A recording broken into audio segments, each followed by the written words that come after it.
Assalamualaikum warahmatullahi wabarakatuh. Dengan memanjatkan puja dan puji syukur kehadirat Tuhan yang Maha Kuasa, kita akhirnya bisa bertemu kembali di dalam suatu channel yang namanya channel Sinau Kapal Lengkap. Ya.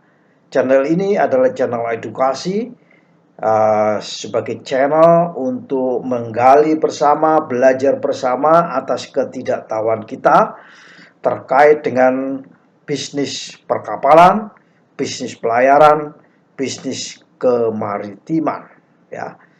Artinya bisnis pendukung kemaritiman. Seperti halnya sudah kita pelajari sebelumnya bahwa di dalam suatu proses jual beli kapal dan proses ganti bendera kapal, salah satu persyaratan yang harus dipenuhi sesuai dengan Peraturan Menteri Nomor 26 Tahun 2006 mengatakan bahwa kapal yang sudah diganti benderanya atau kapal yang akan ganti bendera itu melaporkan dirinya kepada pemerintah Indonesia, kepada CQ, Direktorat Jenderal Perhubungan Laut, bahwa kapal tersebut harus melengkapi dengan dokumen of delivery and acceptance. Dokumen of delivery dan acceptance ini dikenal dengan dokumen pengiriman dan penerimaan suatu kapal. Ibarat garis lurus, maka itu garis pemisahan. Mulai kapan kapal ini, siapa yang bertanggung jawab, dan siapa yang lepas tanggung jawab, dan siapa yang menerima tanggung jawab. Garis itu letaknya di Document of Delivery and Acceptance.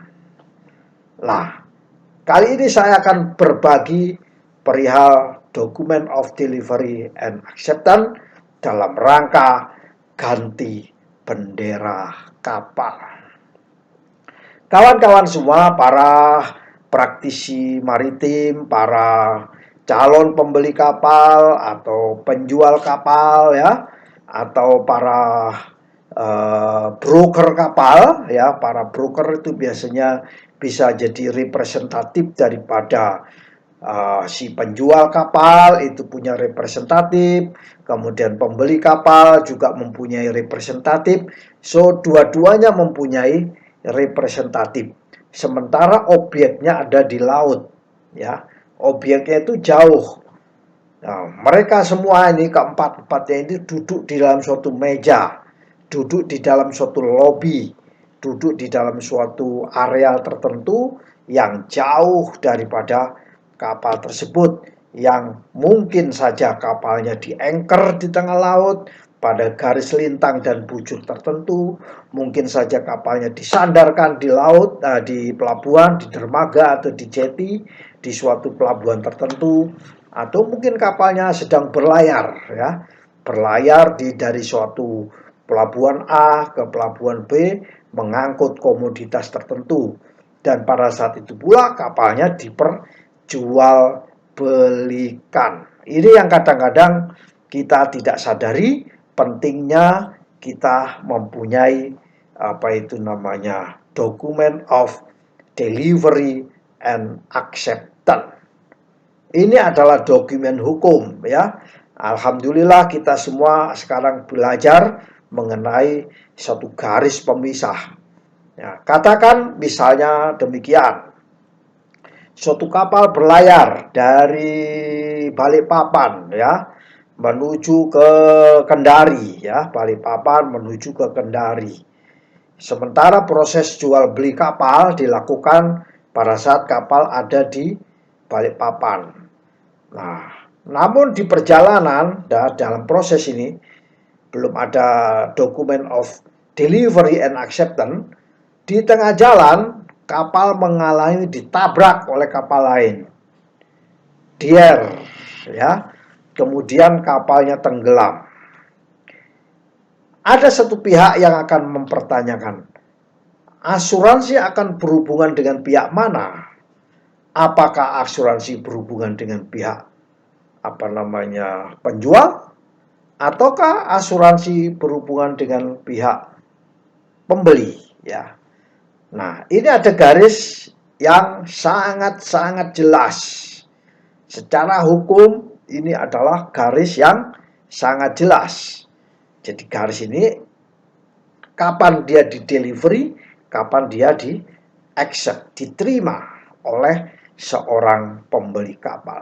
Sebelum itu diteken, maka meskipun sudah ada bill of sale, ya, bill of sale, maka bill of sale itu harus dilengkapi dengan delivery of acceptance, document of delivery and acceptance.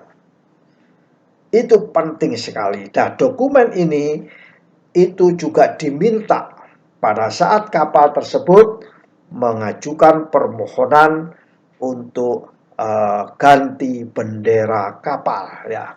Kawan-kawan semua, jadi di dalam praktek jual beli kapal itu ada namanya proses pihak yang menjual kapal, biasa ini pemilik kapal, ya, yang berkeinginan kapalnya untuk dijual, dan pemilik kapal atau pihak yang kapalnya ingin dijual ini biasanya mempunyai representatif, ya, mempunyai representatif atau perwakilan, ya, atau orang yang diminta untuk menjual.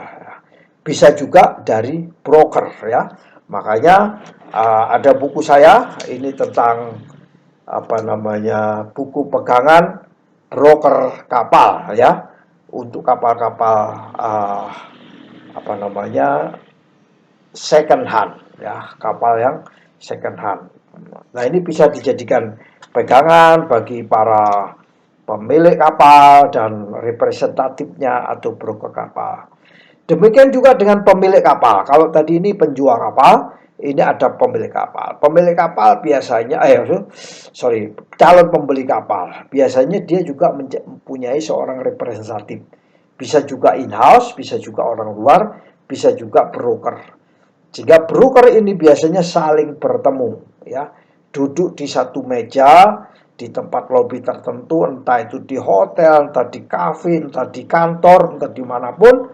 Nah, yang jelas kedua-duanya ini, bahkan mungkin keempat-empatnya, itu duduk bersama di mana kapalnya jauh lagi ada di misalnya Balikpapan atau di Kendari, ya.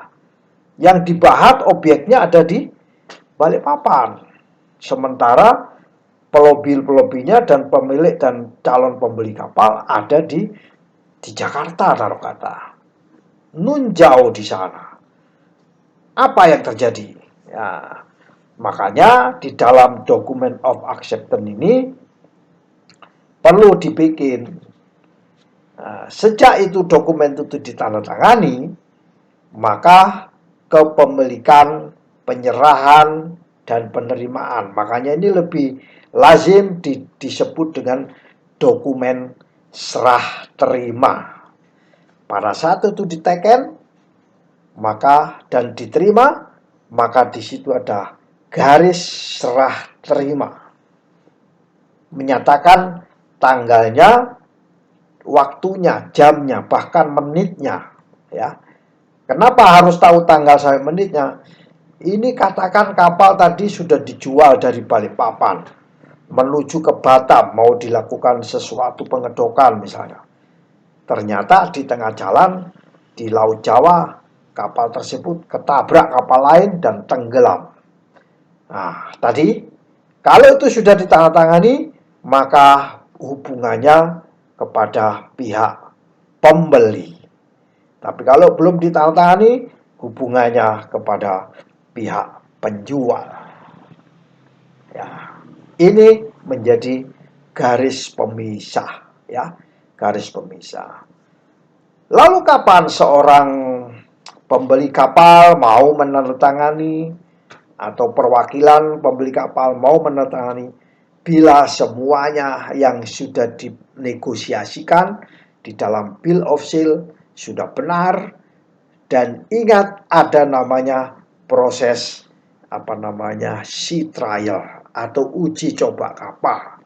Biasanya dokumen of acceptance ini didampingi oleh pihak kawan-kawan kita yang ada di lapangan, namanya Independent Marine Surveyor. Bukan badan klasifikasi, tetapi Independent Marine Surveyor. Nah, dia akan mencoba kapal tersebut, mencoba mesinnya, kemudinya, mencoba steering tube-nya apa ada leakage, semua dicoba semua. Gearbox-nya bagaimana starting engine, bagaimana mesin bantu, bagaimana electricity, bagaimana kebocoran, apa ada leakage, bagaimana kargo, bagaimana crane misalnya, bagaimana tangki-tangkinya, bagaimana penutupannya, ventilasi, firefighting, survival craft, lifeboat misalnya, atau skoci, rescue boat, dan banyak lagi. Kalau itu sudah accept, maka si representatif tadi menginformasikan kepada pembeli. Baik komandan, calon pembeli kapal, kami representatif, kami dari pihak Marine Surveyor sudah membuat laporan bahwa kapal yang kami periksa sudah dalam kondisi bla bla bla bla bla bla. Oke, bila sudah disepakati, maka ditandatanganilah. Itu namanya dokumen protokol, ya, kita sebut dengan protokol of delivery and acceptance, ya. Ingat, protokol of delivery and acceptance ini adalah garis pemisah, dan ini dokumen ini nggak boleh hilang dan harus ditunjukkan, dilampirkan dalam proses jual beli kapal bersama dengan bill of sale. Bill of sale dan protokol of delivery and acceptance. Sehingga penjual dan pembeli sudah sepakat, dan detik itu, tanggal itu, jam itu. Nah, asuransilah yang berperan pada saat itu. Asuransi yang menjamin kondisi kapal itu mau kemana, kayak mau di anchor atau disandarkan, atau mau di dock atau dioperasikan, ya, di saat itu, ya, atau mau menuju dock di Batam atau menuju di dock di Surabaya atau di Madura atau dimanapun. Asuransi mempunyai kewajiban untuk menjamin, ya, bila kapalnya diasuransikan. Demikianlah, itu adalah protocol of delivery and acceptance yang bisa dipakai dalam lampiran untuk mengajukan ganti bendera kapal. Ini adalah skema yang kita bikin supaya kita lebih paham mengenai itu, dan bagaimana seorang representatif atau broker bisa merefer kepada buku ini. Dan lebih kurangnya, saya sebagai hamba yang tidak mempunyai pengetahuan yang tinggi mengenai ini, hanya kami berpengalaman dari beberapa kawan, membantu kawan dan sebagainya, menyampaikan permohonan maaf atas segala kekurangannya. Kalau memang ini bermanfaat, silakan untuk di-share, ya, dibagikan ke kawan-kawan lain, pentingnya protocol of delivery and acceptance. Kalau ini kurang bermanfaat, mungkin diberikan usulan, kira-kira dari sisi mana yang perlu kami berikan. Karena proses pergantian bendera sesuai dengan peraturan Menteri nomor 26 tahun 2006 itu salah satunya mempersyaratkan protokol of delivery. Demikian, lebih kurangnya saya mohon maaf sekali lagi. Wallahul mu'afiq ila aqwamit thoriq. Wassalamualaikum warahmatullahi wabarakatuh.